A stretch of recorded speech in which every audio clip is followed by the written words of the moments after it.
26 Απριλίου 1915, τα ανταλλάγματα προς την Ιταλία για την εισοδό της στον Πρώτο Παγκόσμιο Πόλεμο. Το καλοκαίρι του 1914 ξέσπασε ο Πρώτος Παγκόσμιος Πόλεμος. Σχεδόν 10 μήνες αργότερα, στις 26 Απριλίου του 1915 υπογράφτηκε η Συμφωνία του Λονδίνου με την οποία η Ιταλία εισήλθε στον πόλεμο στο πλευρό των συμμάχων. Η συμφωνία αυτή ήταν μυστική και οι έτεροι συμμετέχοντες ήταν οι ηγέτιδες δυνάμεις της Αντάντ, δηλαδή η Μεγάλη Βρετανία, η Γαλλία και η Ρωσία. Τα εδαφικά ανταλλάγματα τα οποία θα λάμβανε η Ιταλία δεν ήταν διόλου ευκαταφρόνητα. Εάν οι σύμμαχοι κέρδιζαν τον πόλεμο, η Ιταλία θα λάμβανε την ευρύτερη περιοχή του Τυρόλο, τις Τεργέστης, της Βόρειας Δαλματίας, της Λιουμπλάνα και της Καρινθίας, που για την ώρα ανήκαν στην Αυστρο-Ουγγαρία. Επίσης η Ιταλική κυριαρχία θα αναγνωριζόταν και επισήμως στα Δωδεκάνησα, τα οποία κατήχε ήδη από το 1912 από τους Οθωμανούς. Επιπλέον θα αποκτούσε τον έλεγχο της νήσου Σάσον και του Αυλώνα που ανήκαν στο πριγκιπάτο της Αλβανίας, καθώς θα δημιουργείτο και ένα Ιταλικό προτεκτοράτο στην ευρύτερη κεντρική Αλβανία. Επιπροσθέτως η Ιταλία θα λάμβανε αορίστως ένα τμήμα των γερμανικών αποικιών στις ακτές της Βόρειας Αφρικής, καθώς και την Ατάλεια στη Μικρά Ασία, σε περίπτωση διάλυσης της Οθωμανικής Αυτοκρατορίας.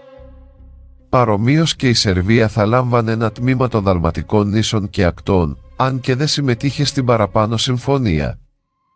Αντιστοίχως και το Μαυροβούνιο, που επίσης δεν συμμετείχε στις συζητήσεις του Απριλίου του 1915, θα λάμβανε τον Ντουμπρόβνικ και τα Φιόρντ Μπόκα στις Δαλματικές ακτές. Όσον αφορά το αλβανοϊπειρωτικό ζήτημα, η κυβέρνηση της Ρώμης δέχτηκε τη διάλυση της Αλβανίας.